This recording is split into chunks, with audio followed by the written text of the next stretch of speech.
Lagi stand up di GOR tapi nggak ada yang nonton jadinya nggak lucu gitu. Ada yang lagi stand up nggak lucu pas lagi press conference terus MC-nya bilang ternyata nggak lucu ya gitu. MC-nya ngomong gitu? Di depan wartawan. Oh ya itu dia penampilan di tiga. Oh ternyata nggak lucu ya gini-gini.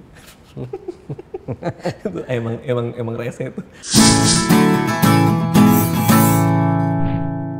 Sebagai stand up maupun dalam medium berbeda-beda tadi, biasanya kalau semakin orang dikenal semakin banyak yang suka, tapi kan yang negatif, komentar-komentar negatifnya juga banyak nih. Betul nggak Kuh? Betul. Nah, lu biasanya kalau menghadapi komentar-komentar yang negatif seperti itu, lu biasanya gimana sih? Bodoh amat atau gimana? Gak peduli. Gue tuh orang paling bodoh amat di dunia ini sih. Gue gak peduli gue. Mau ada orang ngomong apa segala macam ya udah gitu loh. Ini hari ulang tahun gue aja gue ngupload video gue. Di hari ulang tahun gue aja gue ngupload foto gue yang paling jelek yang gue punya. Selamat ulang tahun gue gituin. Terus ya udahlah, terserah lo mau ngomong apa juga nggak peduli gitu. Berarti nggak pernah ada yang bikin lo kesal atau apa gitu nggak? Nggak, karena gini. Ini kita masuk ke stoik nih. Jadi filosofi gue suka banget sama filosofi stoik ya, stoicisme ya. Dimana orang bisa ngomong apa aja. Dan kita nggak bisa ngelarang orang ngomong apa. Tapi kita bisa menentukan perasaan kita gimana terhadap omongan itu gitu. Jadi kalau ada orang datang bilang baju lo jelek, kita nggak bisa nyuruh dia bilang baju kita bagus. Tapi kita bisa menerima bahwa enggak sih baju gue bagus kok. Ya udah gitu. Jadi lu akan capek kalau lu karena gue sering banget ngeliat di kolom komentar gitu. Karya lo garing, terus si penulis ini atau segala macam. Mungkin lu nggak baca dengan seksama bahwa sebenarnya maksud yang gue tulis ini apa. Mungkin kita berbeda gitu. Wah dibalas lagi fansnya kan. Kadang-kadang kan ada juga tuh yang sengaja balas kayak gitu supaya fansnya pada nyerbu kan. Kalau gue tulisan lo garing, stand up comedy lo jelek gitu. Oh ya udah buat lo kali ya. Tapi ya udah, ya nggak apa-apa gitu. Hidup gue nggak akan berubah juga gitu loh maksudnya. Jadi ya nggak ada masalah. Gue bener-bener orang mau bilang jelek, norak, nggak penting segala macam. Ya nggak apa-apa juga gitu, sama sekali nggak masalah. Kalau dalam konteks stand up kan beda nggak? Kan itu kan direct audience responnya di depan mata, depan muka gitu kan? Ya. Pernah nggak lo kayak misalnya ya ngebom lah nggak? Nggak responnya nggak positif lah dari audience, dan yang paling berkesan saat banyak. Kalau pengalaman ngebom mah banyak. Ya di awal-awal itu pernah lagi stand up di GOR tapi nggak ada yang nonton jadinya nggak lucu gitu. Ada yang lagi stand up nggak lucu pas lagi press conference terus MC-nya bilang ternyata nggak lucu ya gitu. MC-nya ngomong gitu? Di depan wartawan. Oh ya itu dia penampilan di tiga. Oh ternyata nggak lucu ya gini-gini. Itu emang rese itu. Tapi gue masih berteman sih sama dua orang itu. Jadi ya nggak apa-apa gitu. Kalau peraturan kami ya di stand up comedy ya ada 10 o'clock rule. Jadi kan kita perform biasanya malam.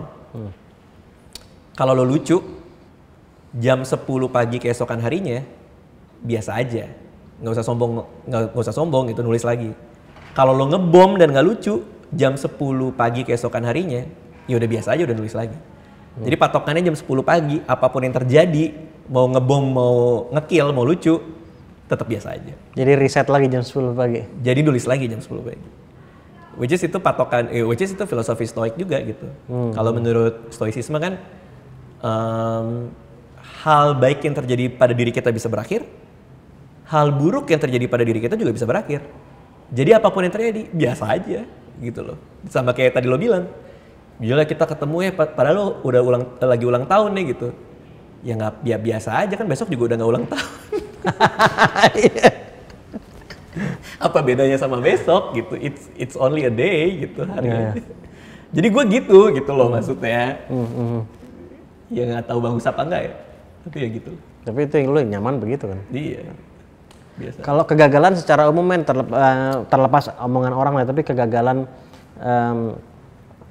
dalam berkarir, kalau if you don't mind to share, apa kegagalan momen saat lo paling down gitu? Ada? Enggak sih, karena gue susah sih kayak gitu, gue orangnya ya. Jadi apa ya, ada masalah apa aja juga, karena perspektif gue tuh masalah apapun jadi challenge kan. Sehingga ketika ada masalah, gue nggak biarin itu bikin gue narik gue ke bawah gitu. Malah justru ini tantangannya aja gitu loh. Kayak gue syuting malam Minggu Miko, tiba-tiba pemerannya menghilang gitu. Kita di Monas dari jam 6 pagi, kita nunggu, gak datang nih orang. Sementara kru semua udah siap, duit udah pada keluar kan. Akhirnya kita lakuin ya, kita keliling Monas nyari siapa yang bisa dibayar untuk gantiin dia. Skrip gue ganti di lapangan supaya dialognya minim banget kan, karena kemampuan aktingnya pasti kecil kan. Skrip gue ganti segala macam, dialognya gue bikinnya baliknya ke gue. Terus si orang yang lagi lewat yang kita bayar ini cuma di sebelah doang. Jadi it's a challenge gitu. Kalau lo nganggap itu sebagai sebuah kegagalan atau masalah, kan lo stres pasti. Tim juga nggak bisa bikin apa-apa gitu. Cari sampai ketemu orangnya gitu. Ya enggak lah, kita cari alternatif. Nah makanya problem apapun kayak ngebom di segala macem, ya gue jadikan itu sebagai challenge supaya bikin materi yang lebih bagus aja gitu loh. Jadi susah juga menjawab pertanyaan itu gitu sih. Mungkin karena sudah ada mindset tadi seperti itu, jadi ya lanjut terus gitu. Iya lanjut aja sih, biasa aja sih. Gue pernah dengar juga lu bilang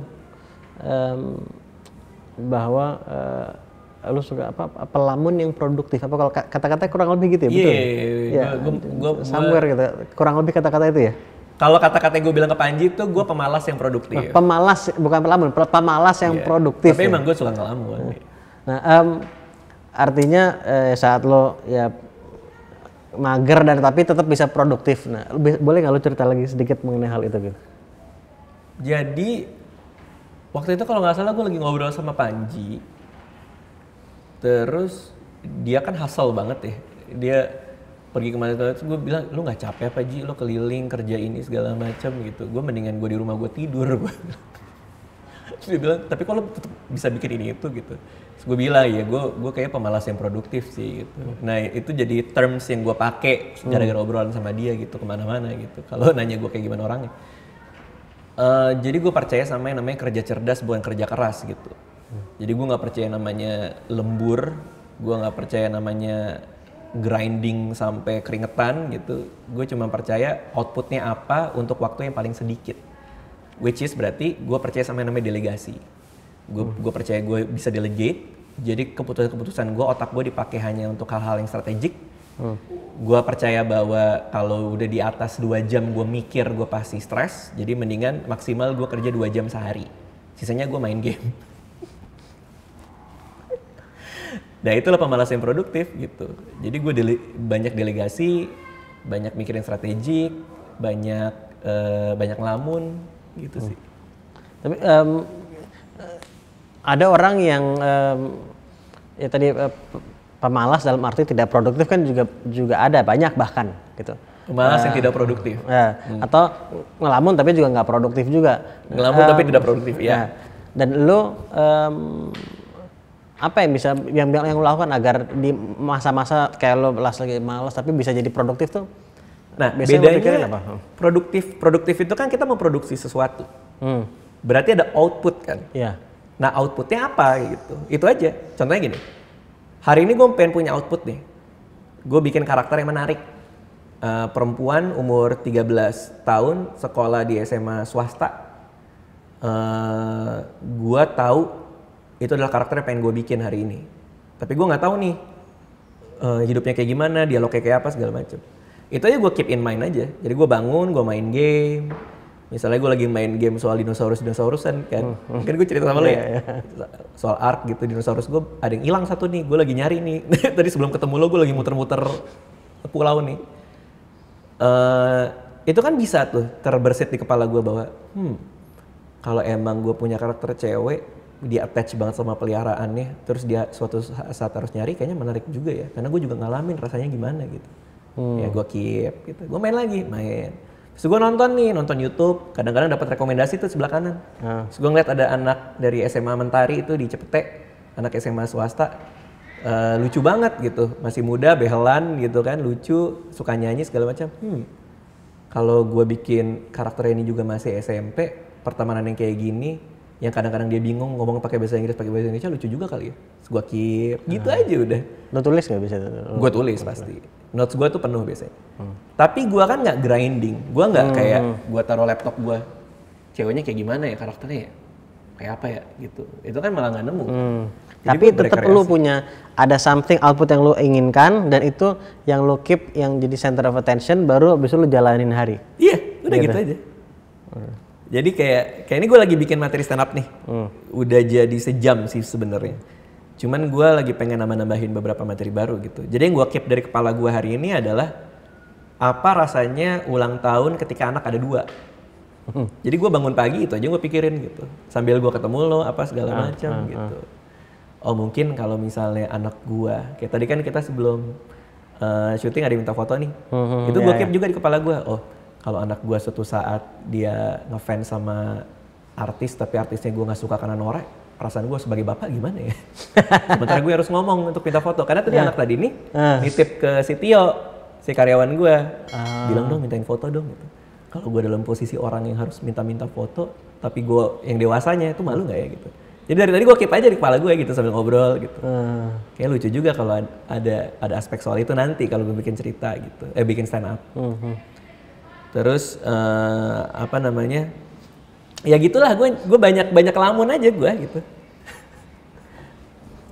Udah tahu-tahu kan jadi barang kan? Iya. Barang kan kesannya kayak gue nggak ngapa-ngapain. Tapi menarik menurut gue bahwa lu tetap punya ada output spesifik yang lu inginkan gitu. Harus ada output karena produktivitas itu kuncinya apa yang dihasilkan. Nah jadi orang salah tuh kayak ngelamun nyari wangsit kan, atau dia dengerin lagu buat nyari ide. Tapi kan abstrak, lu nggak tahu mau bikin apa. Ada yang bilang kayak aku udah 3 bulan nggak nulis buku karena aku belum dapat wangsit, belum dapat ide gitu. Ya lu kan nggak tahu mau nulis apa. Tentuin dulu mau nulis apa gitu. Sebuah cerita soal apa gitu. Baru nanti lu bisa nyari idenya. Gitu sih. 3 terakhir nih gue mau tanya. Ayo. Yang satu anggapannya tapi yang 2 singkat-singkat kok. Nggak apa-apa, mau panjang juga boleh. Mumpung keluar rumah. Mumpung keluar rumah.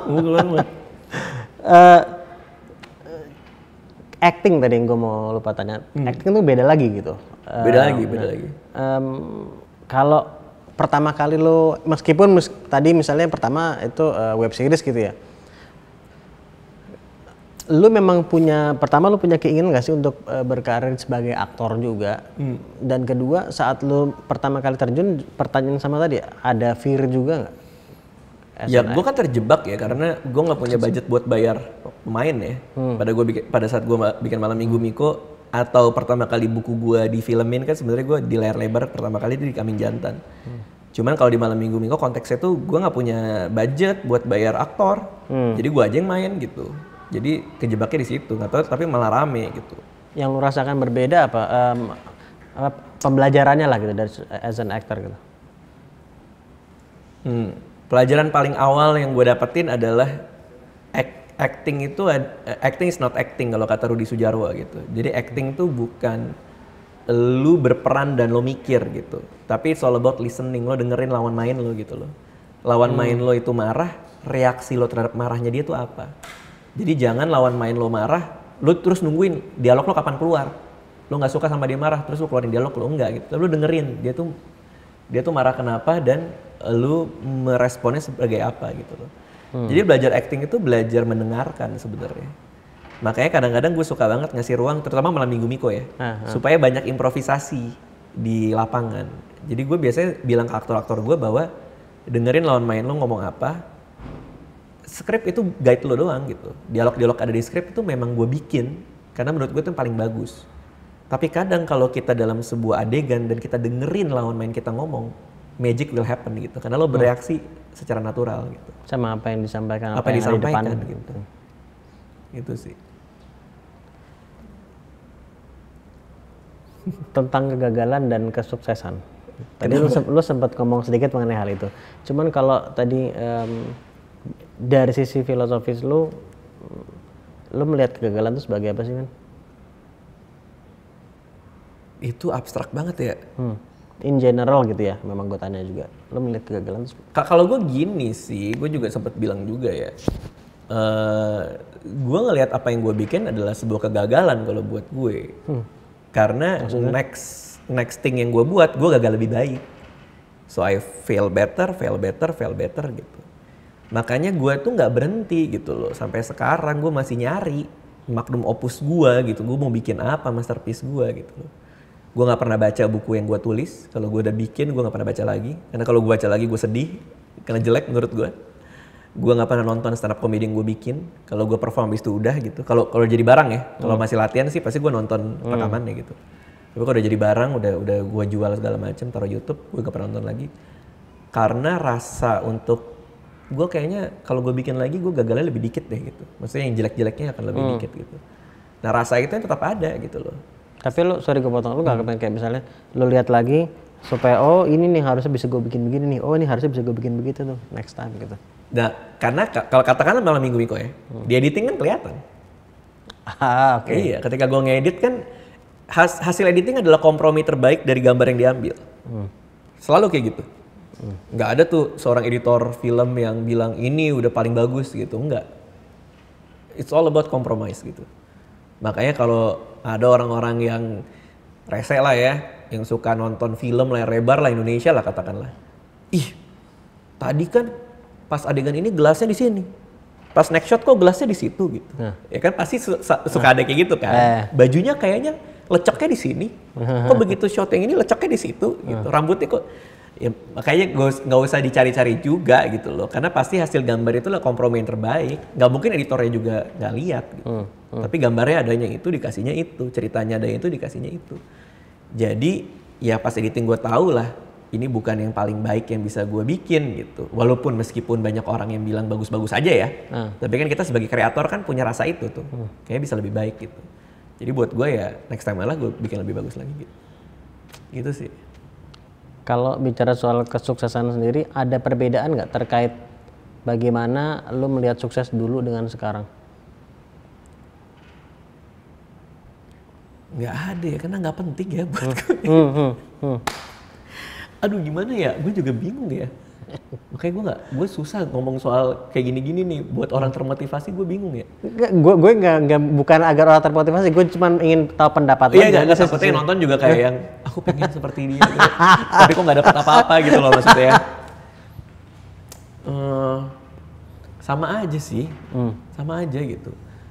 Karena berapapun banyak achievement-nya, berapapun banyak uang yang kita punya, kita harus sama-sama aja gitu, maksud gue. Karena itu yang gue tanemin dari dulu gitu. Pendapatan naik 5 kali lipat, pengeluaran tetap satu, nggak serta-merta naik. Which is yang susah banget buat banyak orang kan. Orang kan kalau udah naik gaji apa segala macem, gaya hidupnya harus naik kan, karena mereka ngerasa deserve kan. Gue pantas buat lebih besar, karena pangkat gue lebih gede misalnya gitu. Kalau buat gue enggak gitu. Itu yang ngebuat gue menghargai kesuksesan tuh ya udah gitu loh. Kalau contohnya gini, bertahun-tahun yang lalu ya, mungkin masih ada 3 tahun kali ya, gue YouTuber dengan subscriber nomor 1 di Indonesia. Terus datanglah Atta Halilintar ya, Atta Ricis segala macam gitu. Dan mereka semua pada ngelewatin gue gitu loh. Tapi gue nggak apa-apa, gue happy gitu. Gue happy buat collab sama mereka, kerja bareng mereka. Terus nanti ada lagi siapa yang baru gitu. Gue happy juga kita bikin sesuatu bareng gitu, sama-sama dukung. Jadi buat gue prinsip stoik itu memang benar gitu. Sukses hari ini kan besok bisa biasa aja gitu. Jadi ya udah, nggak perlu jadi ngoyo kan gitu. Gitu sih. Inner peace datang dari situ. Kayak gue ingat apa tuh? Kung Fu Panda. Kung Fu Panda, inner peace. Mungkin section terakhir nih. Ayo. Gue mau tanya, kalau tadi buku favorit kan Lupus salah satunya lah ya. Salah satunya. Kalau film, gue tahu ada banyak, tapi film atau karena lu juga sebagai sutradara penulis naskah juga, ada nggak scriptwriter favorit juga? Gue suka banget semua filmnya Woody Allen sih. Dari awal belajar gue bedahnya itu. Jadi skrip-skripnya Annie Hall tahun 1975. Manhattan. Ya. Jadi gue cinta pertama gue film-filmnya Woody Allen sih.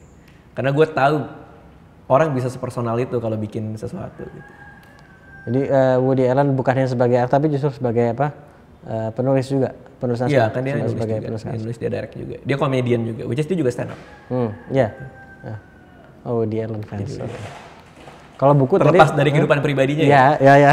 Kayak gue nggak mention lo. Karena gue sempat ditanya tuh, sama siapa? Sama Rian Adriani.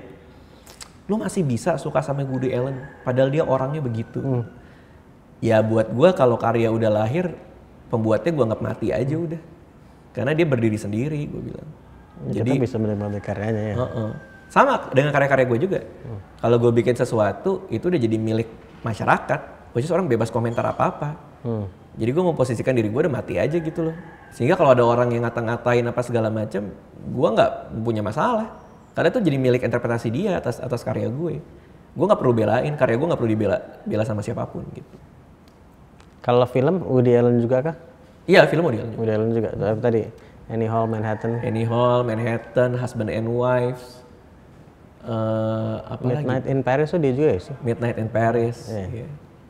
Banyak lah. Tapi gue suka yang tahun 70, 80 gue suka. Apalagi Husband and Wives gue suka. Gitu. Man, thank you so much. Siap. Sudah meluangkan waktunya. Oke. Ngobrol-ngobrol, gue banyak belajar dan gue yakin lain juga. Meskipun lu bilang, ya gue nggak tahu lah apa, tapi terserah deh orang mau ngapain, gue nggak peduli juga. Kayak tadi interpretasi kan bebas kan. Gue sendiri banyak dapat insight dari apa yang lo share. Termasuk bukan hanya apa yang lo sampaikan, tapi pandangan lo dalam arti lo bagaimana lo menyampaikan itu kan juga menunjukkan pandangan lo juga, cara lo menyampaikan. Buat gue seperti itu at least. So I learn from that juga. So thank you very much. Terima kasih udah ngeluarin waktunya. Masih kayak nggak yakin gitu. Tapi gue thank you banget man. Gue thank you banget. Dan juga buat lo semua, mudah-mudahan bermanfaat dan mudah-mudahan dimanfaatkan. Kita ketemu di episode selanjutnya. Thank you. Assalamualaikum.